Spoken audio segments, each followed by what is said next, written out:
For those of you who don't know me, my name's Andrew Clements. I'm the chair of EOA. Thank you for joining us this morning. This is a great session. We've got Corey Rosen, who is, if I've got a global doyen in employee ownership, and has just immense knowledge and background and a wealth of experience to share with us. So just a wonderful opportunity. Corey was a co-founder of the National Centre for Employee Ownership. And since more importantly for today, Corey was the co-author with John Case on a new book on ownership, Reinventing Companies, Capitalism and Who Owns What. And we were lucky enough to, I was lucky enough to see an advanced copy of it, so I've read it with great interest. But most importantly, it's released in the US today, and I'm assuming that we now live in a global environment. You'll be able to access it in Australia from today. Really opportune time to be speaking with Corey in the context of, I guess, the debate that we're having in Australia around employee ownership. Is you as members will know that we've lobbied for some time in relation to some particular changes, and have had reasonable success in relation to those. More recently, we put a submission to the Jobs Summit that was trying to show the benefits in Australia of employee ownership, and I'd encourage all of you who have an interest to actually go to the website and have a look at it. In the word of my teenage son, it's really cool. Please look. In terms of today, Corey's going to speak for a while, but we're going to leave quite a lot of time for discussions and questions. So I would encourage you, if you do have questions, to please add them into the Q&A. You can put them in the chat, but it's probably easier to put them in the Q&A. Corey, what I was thinking is, rather than interrupt you in the early session, we could sort of hold the questions and leave them to the end of your sort of more, if I call it, more formal part of the presentation, and then talk generally after that. So, Corey, welcome. Thank you. Thank you so much, Andrew. I really appreciate the opportunity to do this. And again, the book is titled Ownership, Reinventing Companies, Capitalism, and Who Owns What. It is available on any online bookseller, and I suppose especially relevant for people for whom the shipping costs would be much more than the cost of the book. It's also available in electronic versions, Kindle, Nook, and audio versions, so you can go to your appropriate place and find them there. So it's a delight to do this. I really appreciate the opportunity, and I want to tell you about the experience in the US and to some extent in the rest of the world. But I want to really start with the premise of the book. And that is that capitalism is kind of broken. There's a lot of really good stuff about capitalism. It creates a lot of wealth. It certainly has been better than the alternatives. But capitalism, perhaps it's old age or middle age, it's starting to creak a little bit.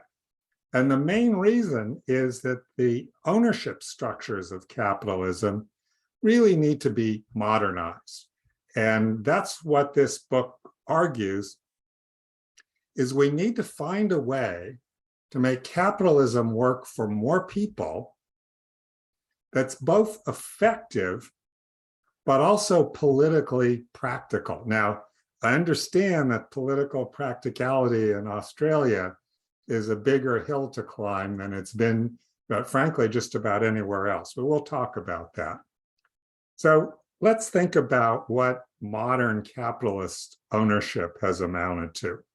Well, the first thing that it's amounted to is that in the US, and this is true with different numbers, of course, in different countries, but the trend is the same pretty much in any advanced industrial economy, that a tiny percentage of the population owns most of the productive wealth. In the US, 1% of the population owns 32% of the productive wealth, and three families own more productive wealth than 90% of the population combined. Well, inequality in itself is not necessarily the problem, although some people would argue that, and I think persuasively, that inequality creates a sense of social distrust and a greater likelihood to look for heroes on white horses to come in and solve the problem. But everybody, I think, agrees that wealth insecurity is a serious problem. So in the US, for instance, half of our private sector workforce participates in no retirement plan at all. Now, I know other countries have more advanced retirement systems than the US does, more generous. But it is true in a lot of countries that there are similar data, or that people, even if they have some sort of retirement plan, it's fairly inadequate. And half the population can't put its hands on $1,000 for an emergency. This lack of wealth creates a tremendous insecurity in people, and that's toxic in itself. But it also has health consequences. It means they can't send their kids to college, buy a house, buy a car, start their own business.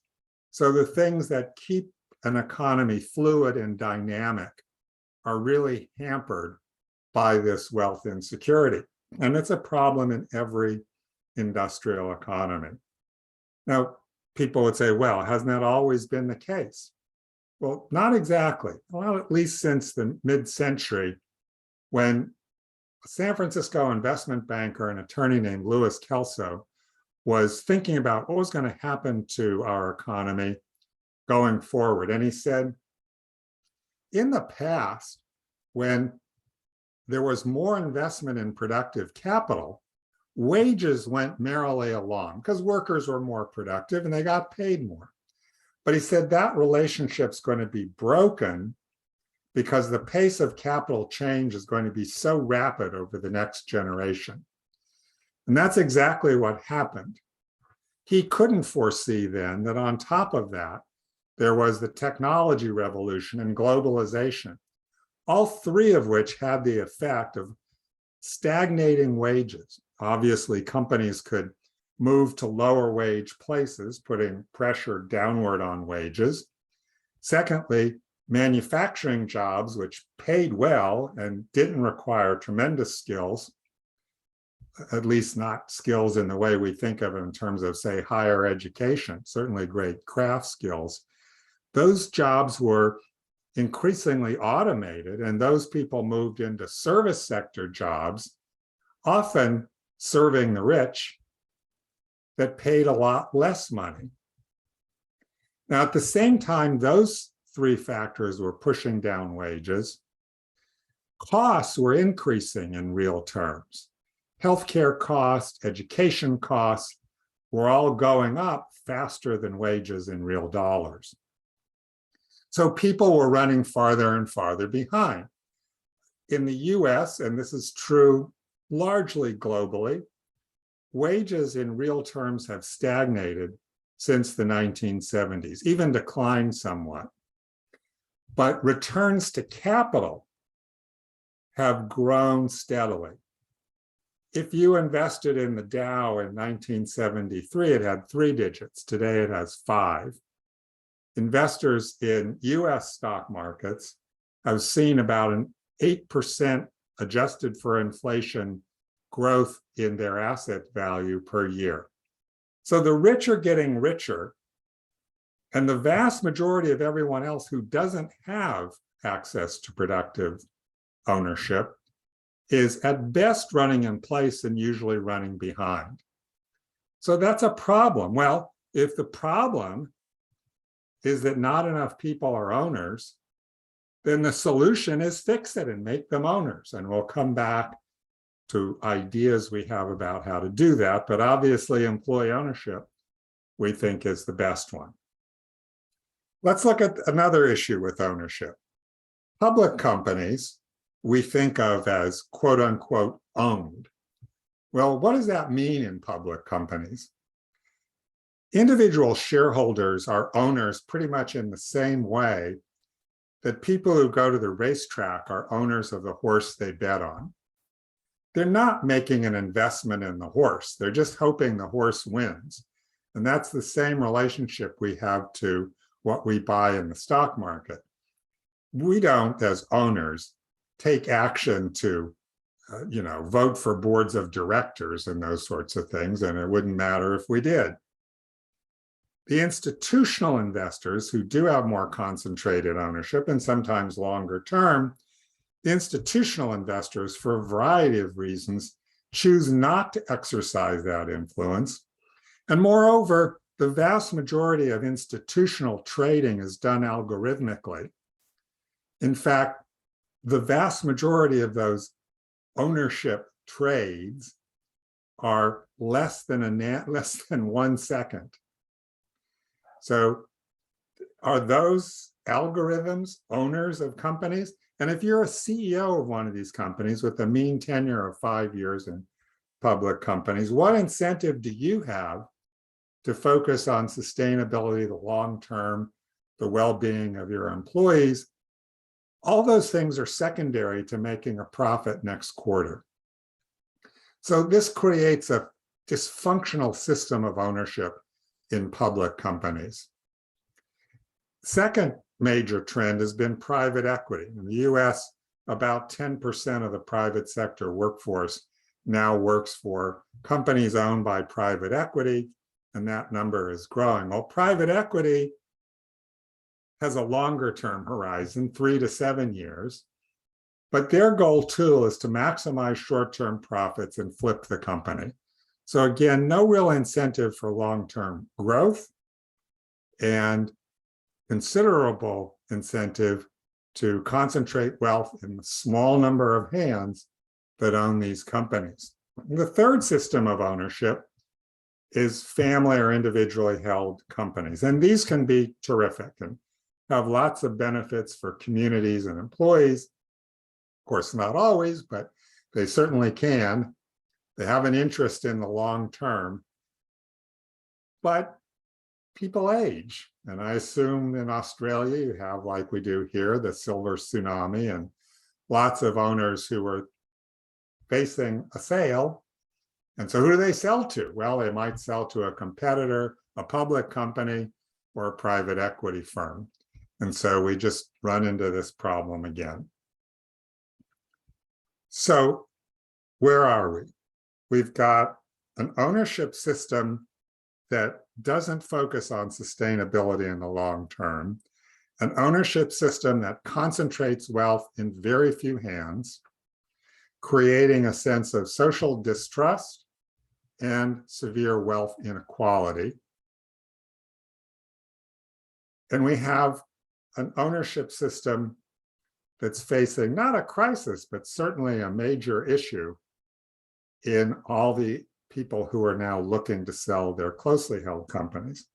So what can we do to create an economy in which more people are owners? Well, the traditional response has unfortunately really focused on income. Now, I'm not opposed to these kinds of programs, but the politics of these programs in democracies is pretty similar. If we're really going to create substantial redistribution of income, we're going to be taxing people with money to provide benefits for people with less. Or we're going to be creating regulations for higher minimum wages or other sorts of changes. And both of those things are going to be fiercely opposed by the people who have the money that's at risk. And so the only way that you can make these politically practical is A, to include everyone. Targeted sorts of efforts tend not to have real political clout because the people who are the least powerful, if they're the ones targeted for the benefits, well, they're the least powerful. So it's hardest for them to argue their case. And secondly, if you get everybody involved, you get a bigger constituency, but you also get a much higher cost. And because of that higher cost, you have to limit the extent of the benefits. And that's just a trade-off nobody's really been able to figure out.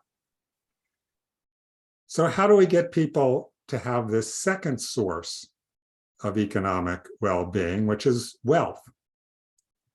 Traditionally, the answer is, well, employees could buy stock because, that's a good investment long-term. And different countries have different kinds of incentives for employees to do that, but it runs into an inevitable problem. If employees are increasingly finding their wages are stagnant while their costs are increasing, and you're saying, you know what you should do? You should put aside some money now so that you can participate in these stock purchase programs in your company. Because when you do that, there's a really good chance that you're going to come out ahead. In fact, maybe there are discounts that you've automatically already come out ahead, and it would be irrational not to do it. And that's all true. But for most people, it's also irrelevant because they are living paycheck to paycheck, number one. And number two, it suggests a degree of financial sophistication a lot of people simply don't have. And it's not their fault. They've never been taught about these things. So these programs, and there are various kinds of stock purchase incentive programs. Certainly you have them in Australia. The UK's had them for decades, US too. And in continental Europe, several countries have them. And because they've been around so long, we have lots and lots of data on how they perform. And you sent me some case studies of a couple of companies who've done pretty well with this. Their history is fairly typical. It's the norm for most companies to get somewhere between 15 and 30% of employees participating in these programs. And the participation's highly skewed towards more highly compensated individuals for precisely the reasons that I just outlined. And there have been all sorts of efforts to communicate, to provide incentives, to change the structure. And the result is pretty much the same thing. The only exception that I know of is a clever program that some companies have established. And Korea actually has a kind of more extensive program like this, where an employee can borrow money to buy shares in the company on a non-recourse basis. And you pay back the loan in shares, not dollars. So that means you can't lose, and you don't have to come up with your own money out of your limited weekly paycheck or monthly paycheck to purchase the shares. This doesn't necessarily require legislation. The companies who've done it in Europe, Schneider Electric being one of the most prominent examples, have not used legislation to do it. But it's only a handful of companies that do this. So it hasn't worked very well. And you can keep beating that drum. I guarantee you, you're not going to get very far in truly broad-based ownership that way. So if that's not going to work, how do you make people owners? You give them ownership. You make it a benefit of work. And that was the great insight of Louis Kelso, who was a San Francisco investment banker and attorney in the 1950s. And he's the person I was talking about, who was talking about why this is going to be such a big problem, but he also had a solution.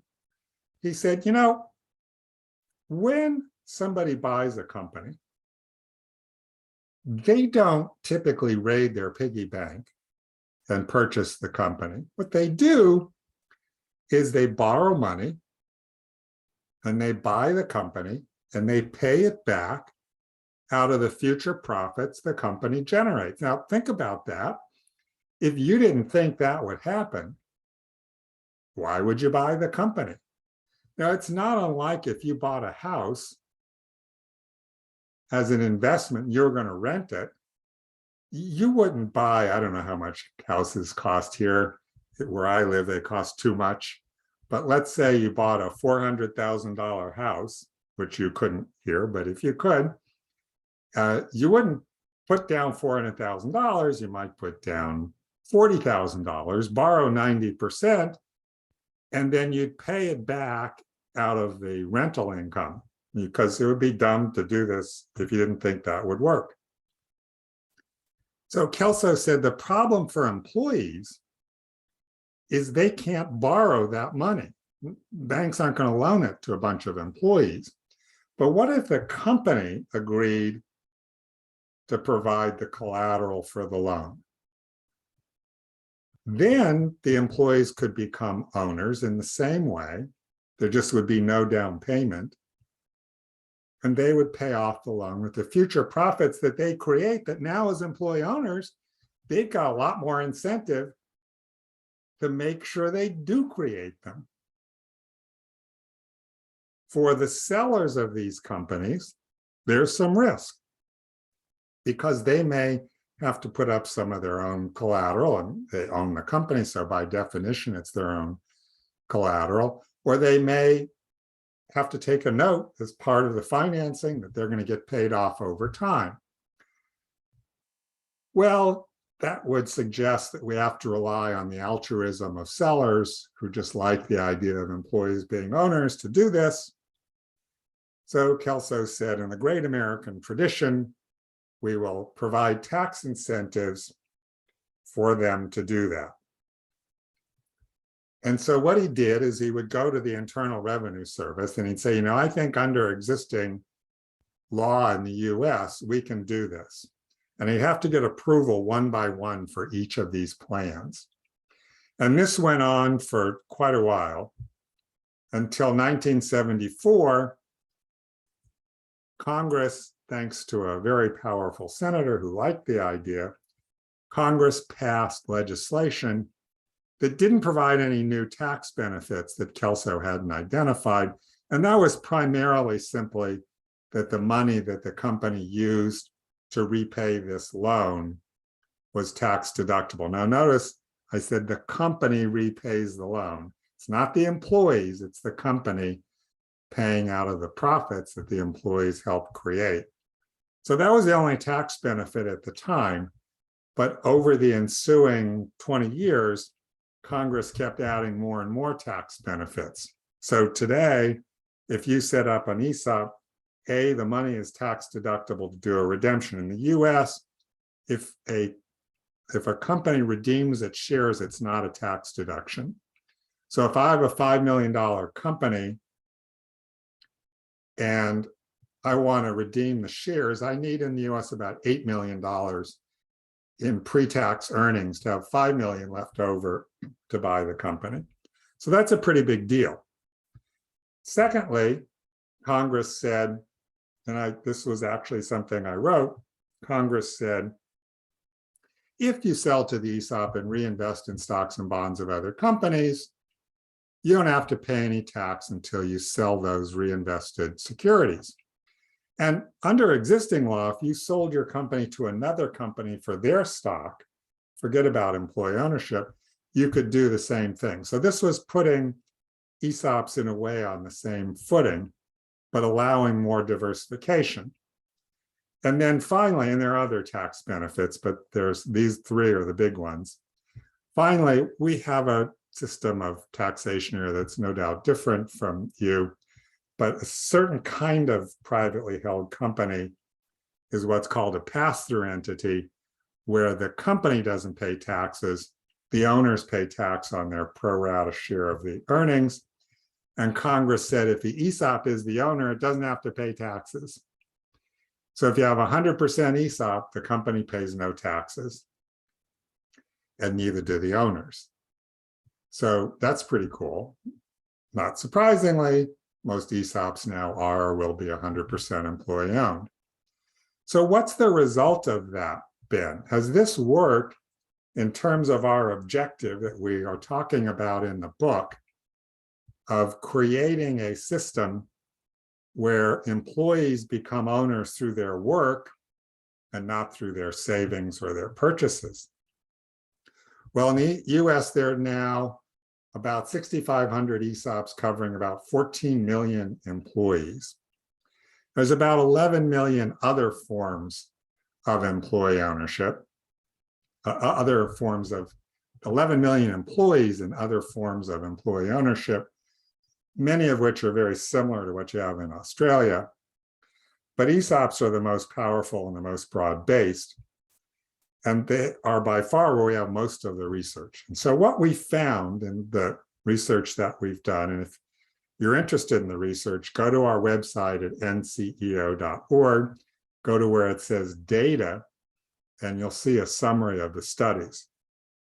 And many of these are very recent. Number one, ESOP companies grow 2.5% per year faster than would have been expected in sales, productivity, and employment. Number two, participants in ESOPs have, on average, a total retirement asset balance of about $200,000, which is about 3 times the retirement assets of comparable employees in those companies where there are retirement plans. And as noted, many don't have any at all.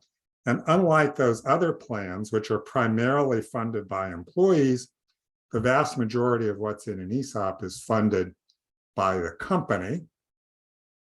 Number three, employees are laid off at 1/3 to 1/5 the rate, depending on the year.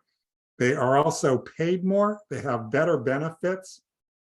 Turnover rates in these companies, particularly important these days, is much lower. So no matter what aspect of this you're looking at, they've been enormously successful. Now, there are companies who fail, to be sure, but the default rate on the leverage that's used to buy ESOP companies is 2 per 1,000 per year. So it's been a really successful phenomenon.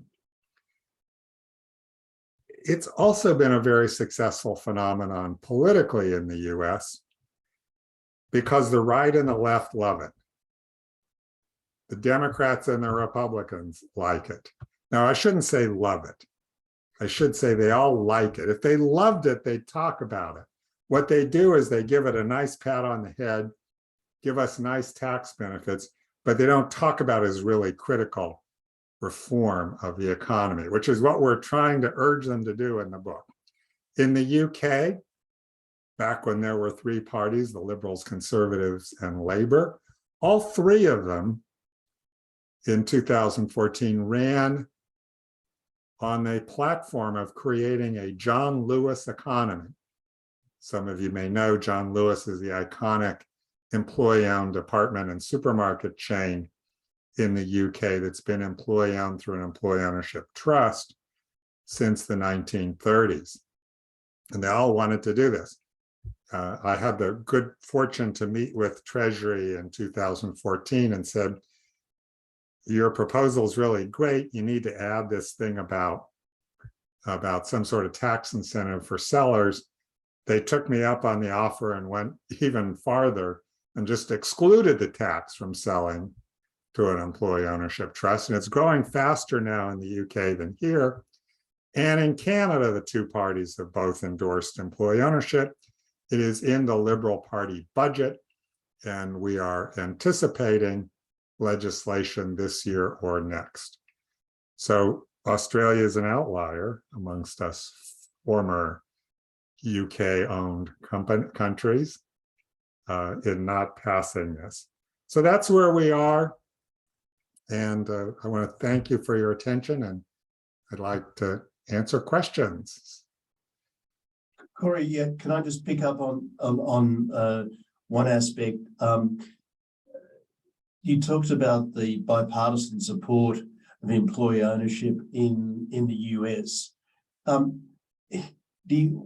learnings do you think we could get in Australia about how to best generate that response in terms of, if I can call it, strong and effective advocacy of employee ownership? Yeah.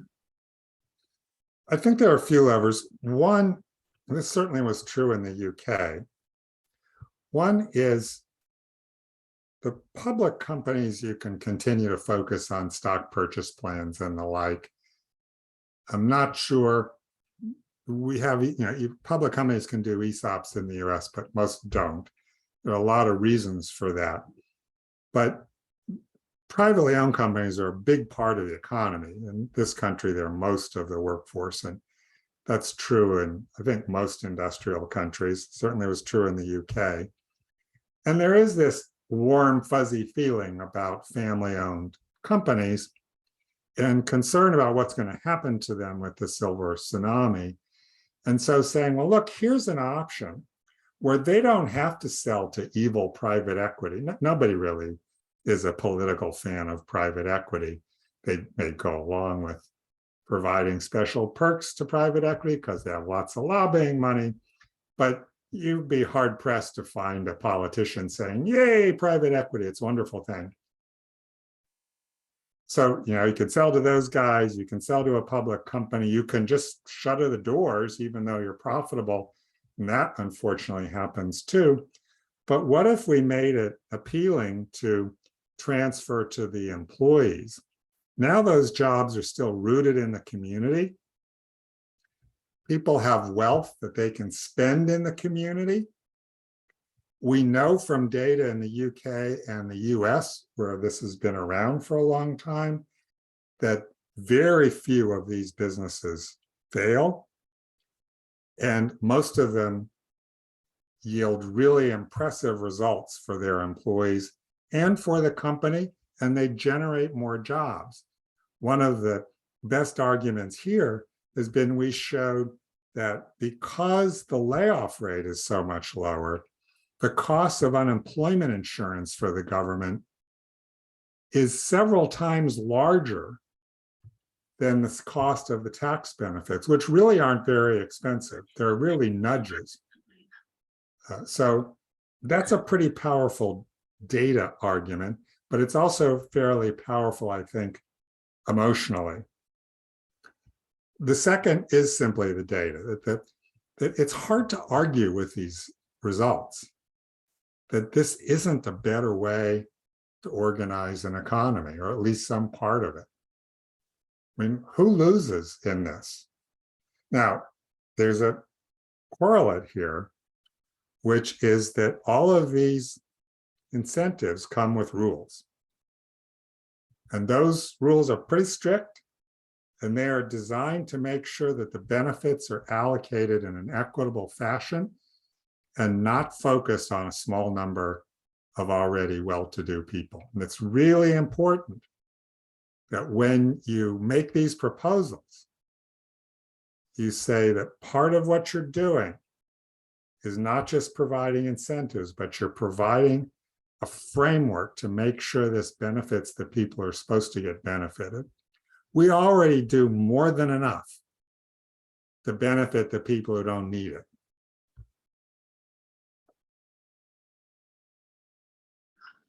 So, sorry, Corey, I just had in the background as you were answering that question very succinctly, the fire alarm going off. So for anyone who was fortunate enough that I didn't mute quickly enough, we don't have a fire here. Just talking about, I guess, particular parts of industry, in the US, what's been the response of the union movement to the growth of employee ownership? Well, we don't have much of a union movement anymore in the US. It's only about 7% of the private sector workforce. Initially, in the 80s, ESOPs were used often by unions to try to rescue failing companies. And some of that worked, some didn't, but it developed a somewhat unsavory reputation as a device to save failing companies. It never actually was used very often for that, maybe 1% of the cases, but it's been decades since anybody's tried to do that. Unions since then have basically been just kind of neutral, but probably the best term is just ignored it. It's just not typically on their radar. In recent years, a couple of unions have said, hey, wait a minute. In healthcare, for instance, maybe this is a good idea. Like, healthcare workers, home healthcare workers in the US are paid abysmally for incredibly difficult work and important work. Maybe we need to create employee-owned companies to treat these people better. So there's some inklings, but for the most part, unions just aren't involved one way or another. Yeah, it's interesting as you make those observations, particularly in the healthcare sector and aged care sector. Your observations particularly resonate because it's exactly the same position that we have in this country at the present time. I mean, a big issue for Australia at the moment is around what we've called baby boomer succession businesses. And I guess one of the dilemmas that we find, particularly dealing with corporate regulators, is we have a strong, if I can call it, protection element, that there's a concern that people are then exposed both in terms of their livelihood, in terms of wages and salary from a particular place, but then don't have a diversity in terms of where their investment interests are. So they're both investors and employees. I'd be really interested in your thoughts on that, because it has created in Australia a strong desire to protect, and that desire to protect has basically introduced regulatory regimes that prevent. Right. Well, in the US, most companies, let me put it this way, companies that have ESOPs are more likely to have a secondary retirement plan than companies without ESOPs are to have any retirement plan. So I once had a very strange conversation with a law professor who was an opponent of ESOPs. And he said, they're just too undiversified. And I said, well, the typical ESOP at the time, let's say you've got $100,000 in your total retirement accounts, 75,000 in your ESOP and 25,000 in your diversified 401k. And the typical company that had a 401k had about a similar amount, $25,000, but no ESOP. So I said, you could be 100% diversified in 25,000, or as I understand your argument, you would be 75% undiversified in the combination of the two plans, and that would be worse. And he said, yes. Now, it's kind of hard to get your head around that. He was a law professor and an economist, but that was his argument. So you do want to make sure that these plans are not in lieu of other kinds of diversified retirement. They are ownership plans. They're not, legally here, they're retirement plans because of a political quirk of a piece of legislation that was going to pass and it got attached to that. But the people who created them, and this is true in the UK where they don't fortunately have that, didn't have that problem, they're their own thing. There are retirement plans for retirement. There's ownership plans for ownership. Corey, I'm interested. You made an observation about the particular in the more traditional forms of equity plans, that they were, and to use a sort of pejorative term, skewed in favour of the senior employees, as against, in a sense, perhaps all employee regimes. Interested on your thoughts on how more effective, and I'm sort of answering my question in reverse, you think an all-employee plan is against that kind of skewed senior management plan? Well, if you're looking at performance of the company, there's not much indication that those kinds of plans have any impact on performance at all, one way or another. But when you look at truly broad-based plans, whether they're ESOPs or other kinds of plans, they do improve performance. Now, what we know from the research is on their own, they're not going to make much difference. But when you combine broad-based ownership with a high involvement management culture. Open books, lots of structures for employees to share ideas and information, basically devolving as much decision-making to be consistent with expertise and not title. If you look at a company like W.L. Gore Associates, they make Gore-Tex and lots of medical products. They're now a multinational company, about 12,000 employees, employee-owned. They're probably the end point of all this. No hierarchy, no job titles. If you have an idea, and again, you're an employee owner, if you have an idea, you can get a budget for it. If you can get enough of your colleagues to form a team to do it. Not get approval from management, get approval from colleagues to join your team and make a commitment, and that team elects its own leader. And half of Gore's employees have been leaders at one time or another. Well, that's, as I say, not many companies that go quite that far, but that's the idea behind high involvement management. And the data show that those companies grow about 8 to 11% per year faster with both that system of management and employee ownership. But if you just have one or the other, the difference is not very large. Now imagine you try to have that high involvement system in a company where most of the wealth was going to a small number of people. That's not really a compelling message for the average employee. Let's make this company a big success so that the executives can get rich.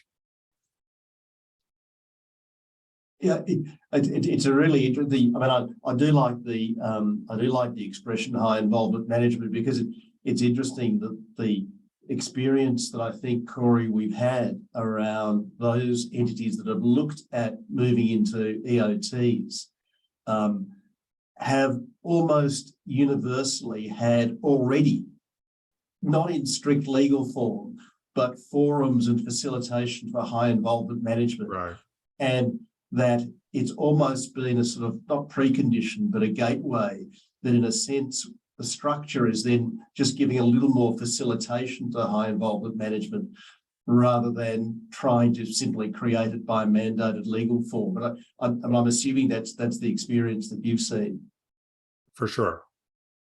Yeah.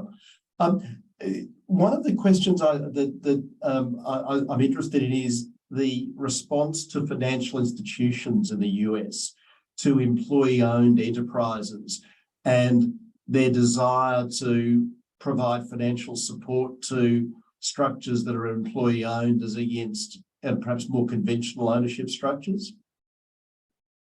Well, in terms of lending, the banks love ESOPs. I mean, why wouldn't you? They have an almost zero default rate. Yeah. But I'm assuming, Corey, that was born out of experience. And I guess if you went back into a time capsule, would that have been the case early on? Yeah, it took a while for banks to get comfortable with it. Yeah, I mean, the reason I asked the question is that I think we're seeing experience, and even at sort of micro level, of challenges with financial institutions understanding employee ownership. Sure. It takes time. And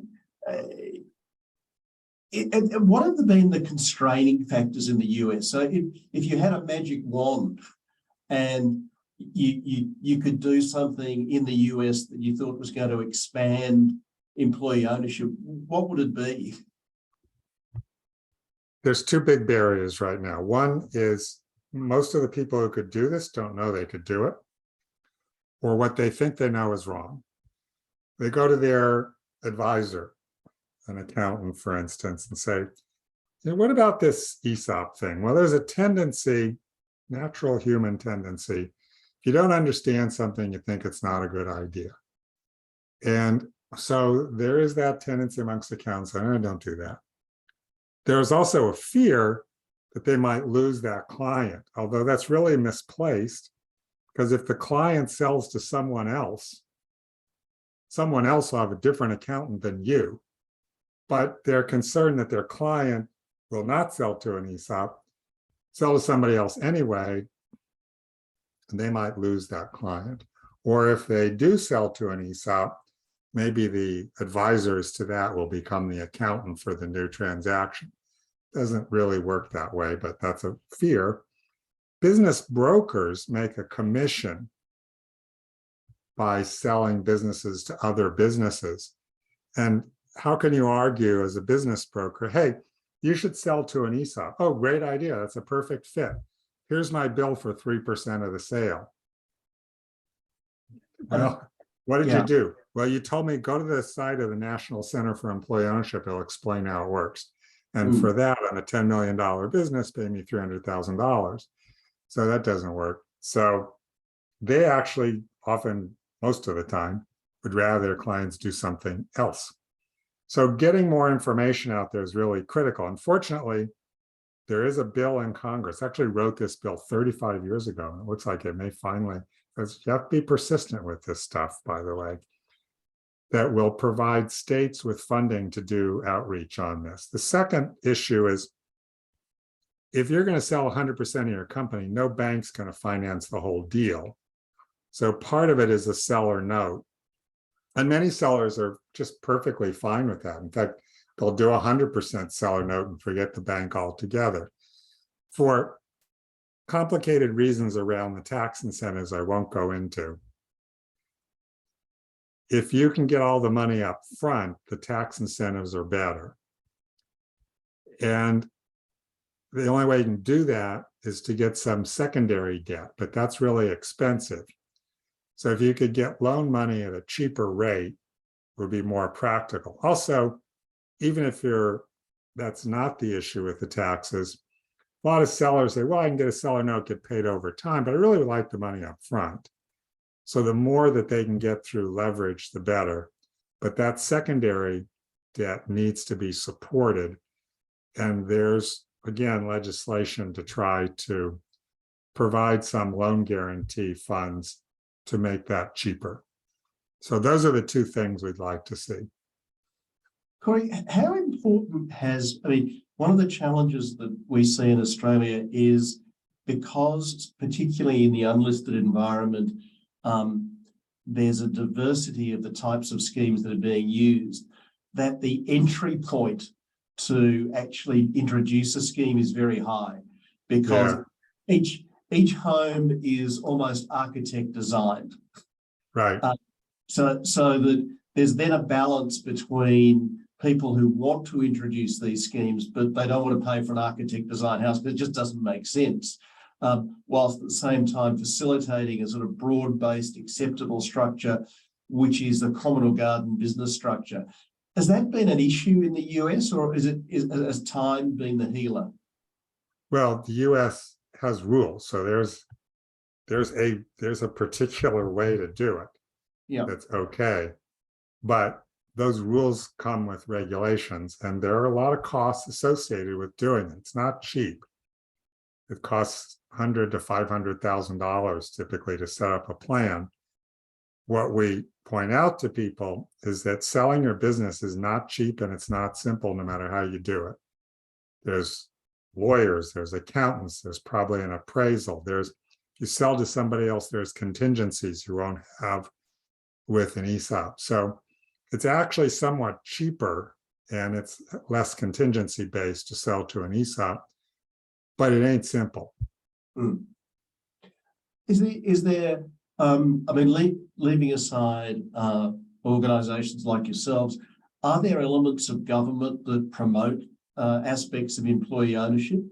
The reason I make this observation is that the most effective and most useful materials you can find on employee ownership from a government provider actually comes from our tax office, which in a sense is not the sort of natural source of it.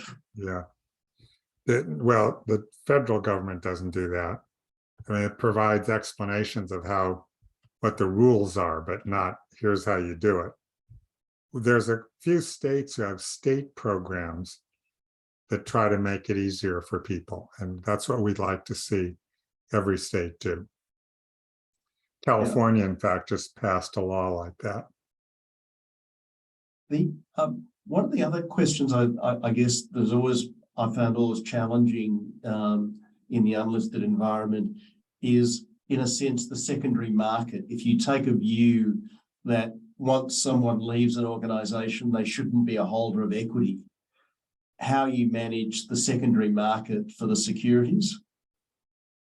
And I was wondering whether that... You don't really have that in ESOPs.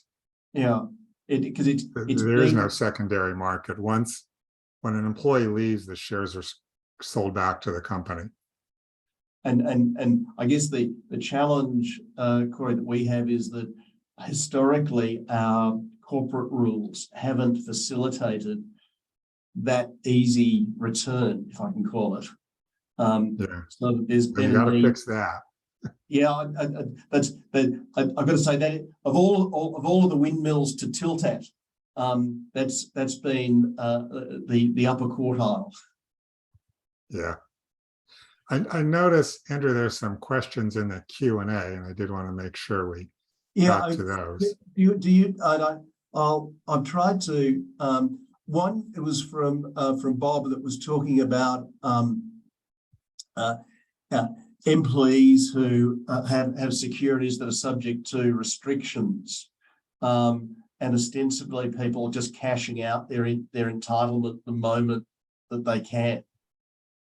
In ESOP structure, you can't do that until you've left the company. Or a company could allow you to do that. Very few companies do. Yeah, and I think one of the concerns has been that it might create an incentive to leave. Well, fortunately, that's we can debate the theory, but we don't need to, because we have data, and data are much better than theory. And the data show the turnover rates are much lower. We just did a study in the food industry, and voluntary turnover is 70% lower. Wow. The other was a question about impact investing, and to what extent investors should make it a priority, and how do we get the message across to impact investors about the benefits of employee ownership? We're beginning to see interest from impact investors in the US. Some of it is on worker cooperatives, and we do have a bunch of those, although, as I often say, there's many more, by a factor of several. There are more studies of worker cooperatives and worker cooperatives. But we are seeing some interest from impact investors, and I think it's going to grow. The impact investors would primarily come in as secondary debt in a transaction, and it could make a big deal. Taylor Guitars, which is a major manufacturer, one of the Taylor guitars are amongst the most notable guitars in the world, acoustic guitars. And they became 100% ESOP and were financed by a pension fund with impact investment money. It was a good deal for the fund too. There was another question that was about legislation or rules that allow former employees to retain their equity, and I think probably I can make that observation in terms of, we recently had, Corey, some changes to our tax rules that historically we had taxing points when you ceased employment. So to go back to that earlier, you almost had to you had to sell in order to facilitate the funding of the tax liability. Whereas we've now got some changes in relation to that have really facilitated the retention. I guess you've alluded to it. The importance of the tax concessions that existed in the US as drivers for an outcome. I guess we've seen the same in a sense in the UK in EOTs. We don't really have, with the exception of the startup concessions for new startups, we don't really have true concessions for employee ownership.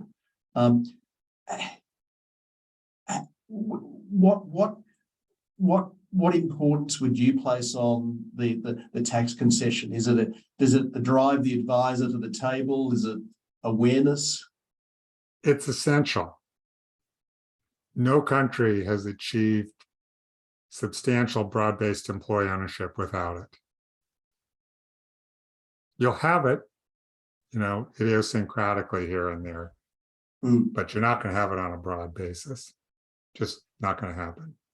Yeah, which again, Corey, has been really the experience that we've had.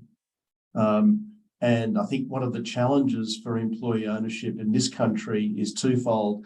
One is that through the experiences of the late 90s, people have had a negative view on the tax aspects of it because it was driven for the wrong reasons, firstly, and it's politically tainted by executive rem. Well, one of the things about ESOPs here is the laws put a limit on how much highly paid people can get through ESOPs. So if you make over a certain amount of money, and it's not a tremendous amount, if you make over a certain amount of money, the amount over that salary doesn't count for how much you get in the ESOP. You're not going to get any contributions in the ESOP for that amount in excess of those dollars. Yeah. I'm very conscious of time. If you could, Corey, give our politicians a single message about employee ownership, what would it be? If you structure it right, it works. It's good for companies, it's good for employees, it's good for communities. And if we don't think about ways to make capitalism more equitable, capitalism is at risk, and so is democracy. And we are seeing that in country after country. Sadly, we are certainly seeing it in the US, where because people think the system has failed them, they are looking for people who say, I can fix it, and just need to give me all the power and I'll fix it for you. And democracy dies. That is a fantastic message, and I need to get it down so I can actually pass it on. Corey, look, thank you so much for your time, and particularly making time available on the release of your book. It's just fascinating to get your insights. And I know on behalf of everyone who's been here today, I'd like to thank you. It's infused me to actually go out there and hopefully, and everyone else, to promote employee ownership even further. So thank you so much. Thank you so much. It was a delight to do it, and good luck. I hope in a few years we'll be back talking about all the things Australia is doing. Thanks, Corey. All right, take care. Thanks, everyone.